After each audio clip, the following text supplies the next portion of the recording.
Solapur news 24 मध्ये आपलं स्वागत आहे। आजच्या प्रमुख बातम्यांवर एक नजर टाकूया। अक्कलकोट तालुक्यातील एका दुचाकी अपघातात जखमी झालेल्या तरुणाचा उपचारादरम्यान दुर्दैवी मृत्यू झालाय। या घटनेमुळे परिसरात शोककळा पसरली आहे। मृत युवकाचे नाव चंद्रकांत रवींद्र ऐवळे असून त्याचे वय अवघे 18 वर्ष होते।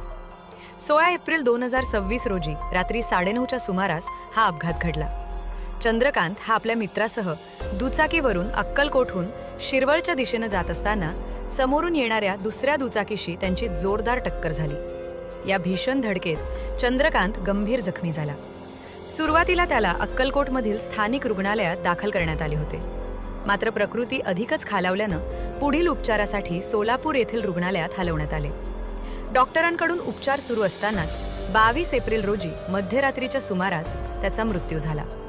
या घटनेमुळे ऐवळे कुटुंबावर दुःखाचा डोंगर कोसळला असून त्याच्या पश्चात आईवडील आणि 2 भाऊ असा परिवार आहे।